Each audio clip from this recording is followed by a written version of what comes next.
Mesdames et messieurs, en vos titres et qualités, chers amis francophones, permettez-moi de vous transmettre les salutations de Madame Louise Mushikiwabo, secrétaire générale de la francophonie, qui accorde une grande attention aux défis éducatifs qui nous interpellent toutes et tous au sein de l'espace francophone.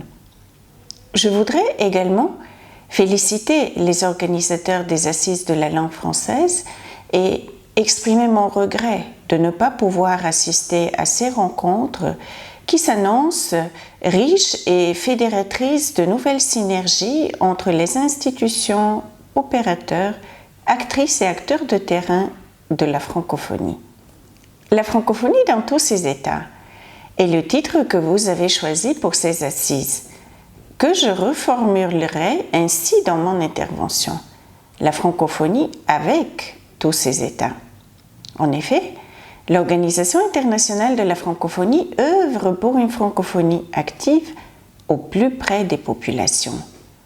Riche de la diversité de ses 88 États et gouvernements membres, de ses 300 millions de locuteurs, notre organisation aura pour défi de renforcer la place de la langue française comme langue majeure d'échange et de communication et de lui donner un nouvel élan comme langue des affaires.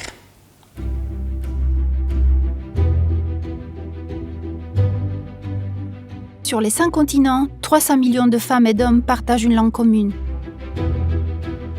Le français. Cette langue unit les 88 États et gouvernements qui composent l'Organisation internationale de la francophonie. Créé le 20 mars 1970 à Niamey, cet ensemble unique, riche de diversité, met en œuvre une coopération politique, éducative, économique et culturelle entre ses pays membres, au service et au cœur des populations. Le partage des expériences et des bonnes pratiques, la concertation, la solidarité, la collaboration inclusive avec une multitude de réseaux institutionnels, universitaires et de la société civile sont les valeurs ajoutées qui guident son action. Plus de langue française. L'OIF s'engage pour repositionner le français dans tous les secteurs d'activité et les domaines de connaissances, sur la scène internationale, sur la toile, dans les médias, aux côtés de toutes les autres langues nationales qui représentent la riche diversité culturelle de la francophonie. Elle appuie toutes les initiatives en faveur d'un enseignement de qualité du et en français. L'Observatoire de la langue française de l'OIF recueille et analyse les données sur le terrain pour les restituer tous les 4 ans dans un rapport, La langue française dans le monde. Plus de culture. L'OIF soutient la formidable créativité des jeunes de l'espace francophone, écrivains, cinéastes, musiciens, plasticiens ou créateurs d'art numérique, permettant une meilleure diffusion de leurs œuvres et l'accès aux marchés internationaux. Elle met en valeur l'entrepreneuriat culturel. Plus de droits. L'OIF travaille avec ses États et gouvernements membres dans une approche préventive. Elle met à leur disposition des outils pour consolider l'état de droit et la démocratie, accompagne les processus électoraux et aide à garantir à leurs citoyens les droits et les libertés fondamentaux. Elle accorde une importance particulière aux droits des femmes. Plus d'éducation. Avec l'Institut de la francophonie pour l'éducation et la formation, l'OIF accompagne ces pays pour améliorer l'accès à une éducation de qualité et à des formations professionnelles et techniques qui permettent aux jeunes de s'insérer dans le marché de l'emploi. Elle met en œuvre des initiatives innovantes pour la formation des enseignants et le développement de l'éducation plurilingue. Plus de développement. L'action de l'OIF est aujourd'hui orientée vers l'atteinte des objectifs de développement durable. Au plus près des populations, elle mène un travail de terrain pour la lutte contre la pauvreté. L'Institut de la francophonie pour le développement durable soutient les pays membres de l'OIF dans la gestion de leurs ressources naturelles, la mise en œuvre de politiques énergétiques et les négociations internationales sur le climat. Plus d'entrepreneuriat. La stratégie de soutien à l'entrepreneuriat de l'OIF repose sur 4 axes. Déployer des incubateurs dans des secteurs d'innovation et de développement responsable. Promouvoir l'emploi chez les jeunes et les femmes en Afrique subsaharienne francophone. aider les entrepreneurs à se développer en contribuant à l'amélioration du climat des affaires et à l'accès au marché global. Mettre en réseau les acteurs pour faciliter l'échange d'expériences. Plus de numérique. À travers le Fonds francophone pour l'innovation numérique, l'OIF propose de mettre la créativité numérique au service de l'innovation sociale, en appuyant notamment les politiques publiques de ces pays grâce à la conception d'applications numériques. Chaque jour, la francophonie se mobilise pour créer les conditions favorables à l'entrepreneuriat des jeunes et des femmes, à l'accès à l'éducation pour toutes et tous, ainsi qu'à l'innovation. Travaillons ensemble pour faire rayonner la langue française. Le Bureau régional de l'Organisation internationale de la francophonie pour les pays de l'Europe centrale et orientale, le BRECO, couvre près d'un quart des pays membres de la francophonie. 21 membres, dont 6 de plein droit, 2 associés et 13 observateurs. Le siège du BRECO est à Bucarest et le Centre régional francophone pour l'Europe centrale et orientale, le CREFECO, est à Sofia, structure reliée administrativement au BRECO. L'Europe centrale et orientale, vous le savez très bien, a pour spécificité de réunir des pays francophones où la langue française n'a pas le statut de langue officielle, mais celui de langue étrangère. Cet élément représente un dénominateur commun pour l'ensemble de ces pays. Il implique que l'enseignement de la langue française par l'intermédiaire du CREFECO ou encore le renforcement des capacités d'expression en français des fonctionnaires des administrations des pays concernés par l'intermédiaire de l'initiative francophone nationale reste parmi les priorités de l'action qui est menée par l'OIF dans cette région. Ainsi, 2 pactes linguistiques avec l'Arménie et la Moldavie œuvrent pour l'usage et le rayonnement de la langue française dans ces pays. En outre, la signature d'un mémorandum de partenariat sur la coopération éducative a été proposée au ministère en charge de l'éducation des 6 pays de la région pour poursuivre sur de nouvelles bases institutionnelles régionales l'excellente collaboration entre les 6 pays: Albanie, Arménie, Bulgarie, Macédoine du Nord, République de Moldavie, Roumanie, pays partenaires de l'OIF. L'objectif de ce mémorandum est d'étendre le périmètre de la coopération éducative afin de garantir la présence du français dans l'offre linguistique et l'enseignement de qualité du et en français. Plus généralement, le mémorandum permet de faciliter le travail entre l'OIF et les pays partenaires, de pérenniser les actions et d'assurer un équilibre régional. La francophonie œuvre donc en étroite collaboration avec les ministères en charge de l'éducation pour un enseignement de qualité du et en français, en renforçant les compétences des enseignants de et en français. Plus de 5000 enseignantes et enseignants dans la région ont bénéficié des formations continues appuyées par l'OIF. Une expérience réussie est le projet de formation à distance GEDA, Jeunes enseignants débutants en action. S'inscrivant dans le cadre de la programmation 2019-2022 et du programme Enseignement et apprentissage massif et de qualité du et en français, la formation GEDA est déployée par l'OIF à travers son bureau régional pour les pays d'Europe centrale et orientale BRECO et l'Institut de la francophonie pour l'éducation et la formation IFEF. Et elle est mise en œuvre avec l'appui technique et pédagogique du Centre de formation continue de l'Université de Rouen. Cette formation à distance, qui s'étale sur 7 mois, est dispensée par 7 intervenants de l'Université de Rouen. Ils forment les participants dans 3 domaines précis: perfectionnement linguistique, autoscopie et renforcement des compétences didactiques. Avec une approche de classe inversée, le but de la formation est d'instaurer un échange d'expériences pratiques entre pairs et de créer une dynamique de groupe pour des jeunes enseignants qui ont moins de 3 ans de carrière dans l'enseignement. Primée au Trophée francophone du numérique pour l'éducation en 2016, la formation GEDA dote depuis 2015 des centaines d'enseignants de et en français des compétences nécessaires pour l'exercice de leur métier de transmission du savoir. Pour cette 5e édition, le nombre de pays bénéficiaires a doublé. Au total, 100 enseignants issus de l'Albanie, Arménie, Égypte, Grèce, Kosovo, Macédoine du Nord, Moldavie, Roumanie et Tunisie bénéficient de cette formation. L'action de l'OIF en termes de formation continue des enseignants de et en français est structurante et s'articule autour de la démarche suivante. Nous avons d'abord élaboré un référentiel de compétences en partenariat avec le CIEP. Ce référentiel de compétences nous a permis ensuite de créer des questionnaires d'étude des besoins.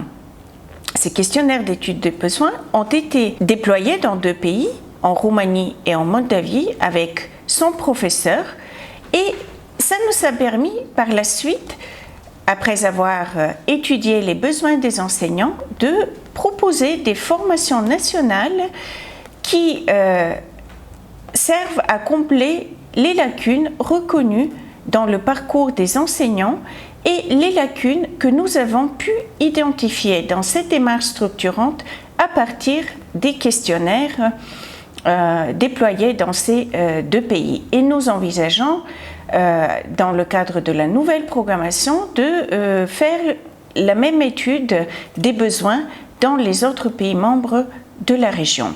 Vous l'avez bien compris que nous sommes guidés dans notre démarche par certains principes et leviers de l'action, et ces principes sont les mêmes aussi bien par notre Institut de la francophonie pour l'éducation et la formation, qui est basé à Dakar, que par les actions déployées dans la région à travers le CREFECO.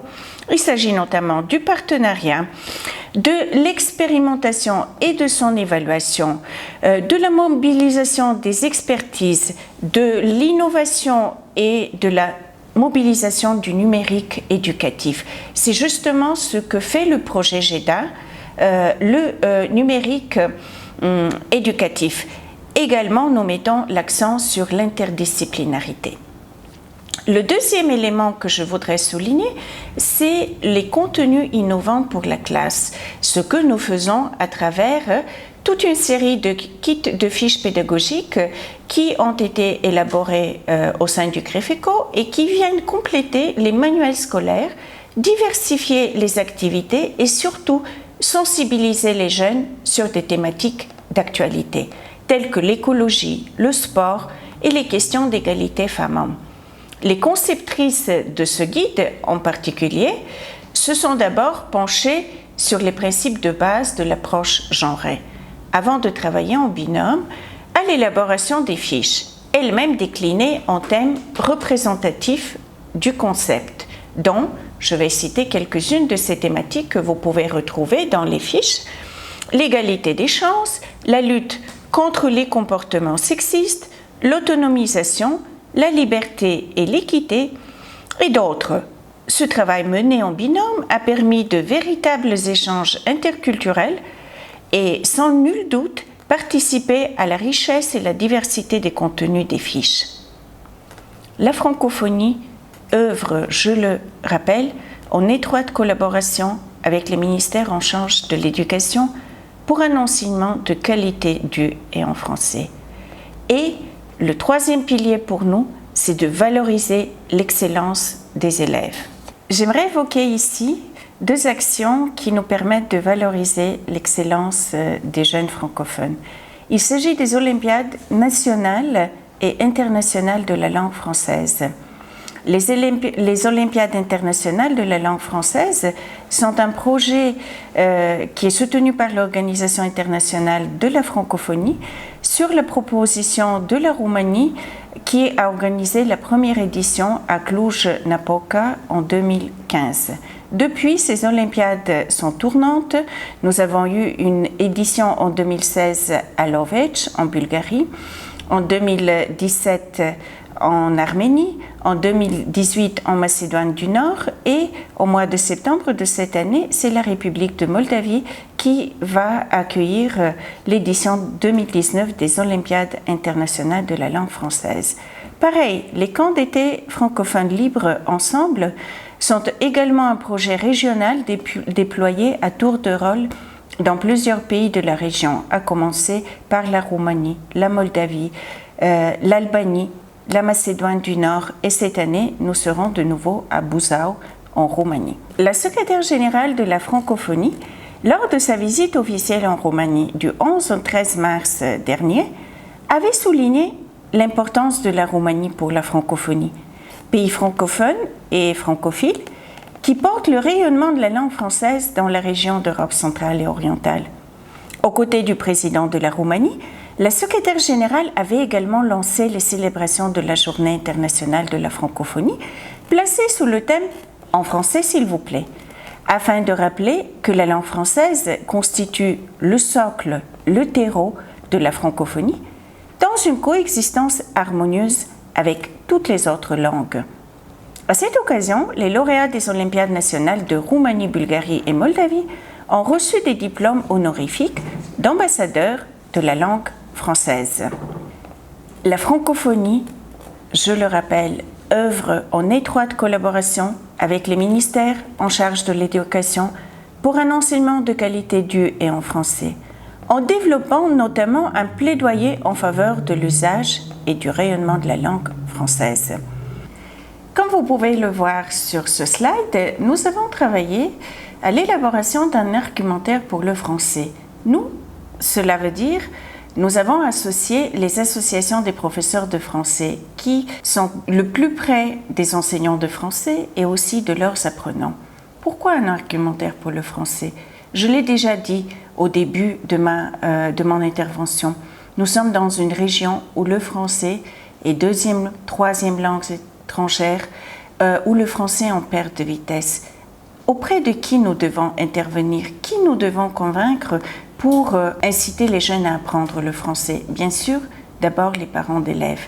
Donc cet argumentaire, il est utile pour les enseignants de français qui pourront le décliner à leur guise, dans leur langue nationale aussi, pour faire ce plaidoyer auprès des parents d'élèves et expliquer pourquoi la langue française est une langue utile et pourquoi le fait de parler français fait la différence, comme vous allez l'entendre dans cet argumentaire.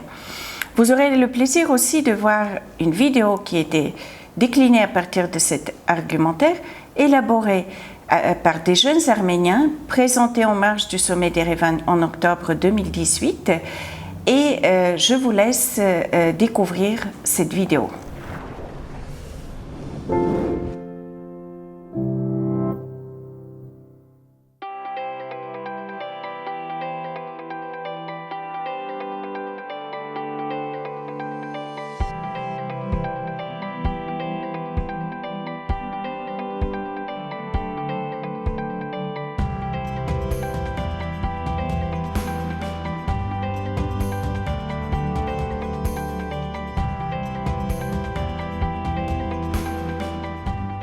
C'est vrai, le français n'est pas la langue la plus parlée dans le monde, mais le français est, avec l'anglais, la seule langue qui soit parlée sur les 5 continents.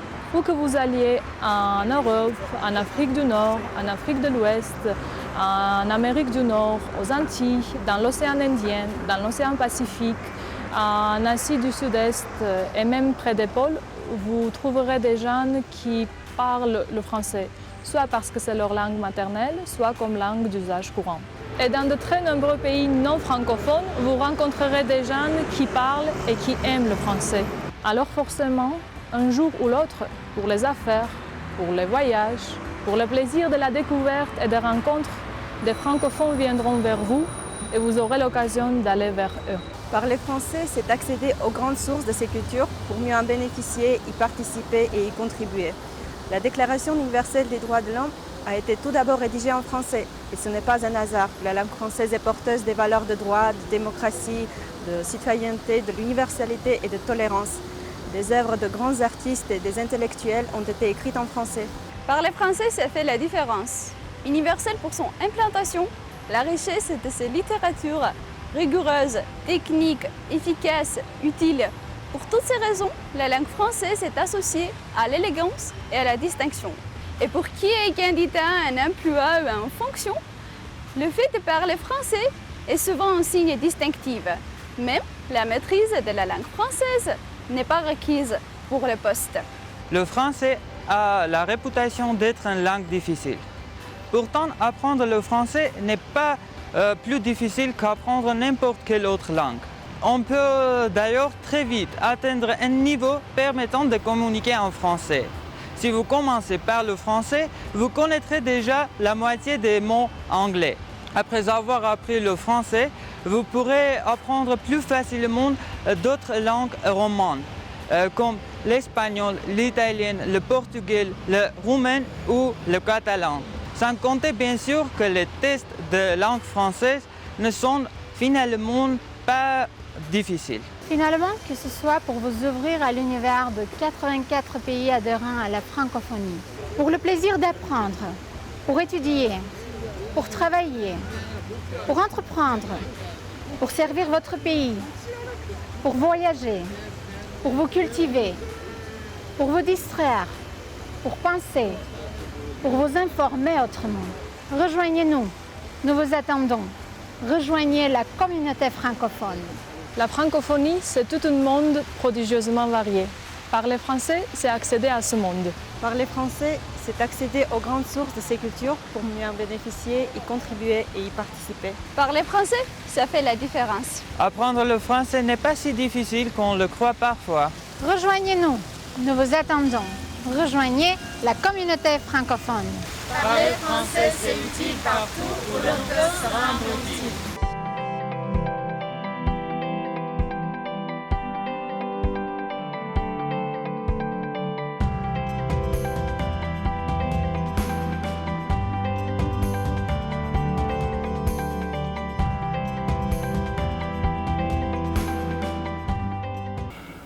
Dynamique et rassembleur à la fois, le français, c'est vraiment, comme l'a dit Léopold Sédar Senghor, les grandes orgues qui se prêtent à tous les timbres, à tous les effets, des douceurs les plus suaves aux fulgurances de l'orage. J'aimerais conclure par un message tourné vers l'avenir depuis la place de la francophonie à Bucarest. En 2020, notre organisation célèbre son cinquantenaire. Cet anniversaire, célébré au 18e sommet de la francophonie à Tunis, est l'occasion de rappeler la présence mondialisée de la francophonie. À côté du buste de Léopold Sédar Senghor, seront installés les bustes des 3 autres pères fondateurs, Habib Bourguiba de Tunisie, Norodom Sihanouk du Cambodge et Hamani Diori du Niger. Nos États membres ont souligné à plusieurs reprises l'importance qu'ils accordent à la langue française et à la nécessité de redonner à la francophonie un mandat fort en sa faveur. Le français sera demain la langue de la jeunesse. Par conséquent, une attention doit être portée à la formation de la jeunesse, à la promotion de la langue française comme une langue d'invention et d'innovation. La francophonie est cet horizon ouvert à d'infinies possibilités, où des voix singulières chantent à l'unisson. Je nous souhaite, à l'issue de ces assises de la langue française, de renforcer notre action commune, à l'instar du proverbe africain qui dit « Tout seul, on va plus vite. Ensemble, on va plus loin ». Je vous remercie.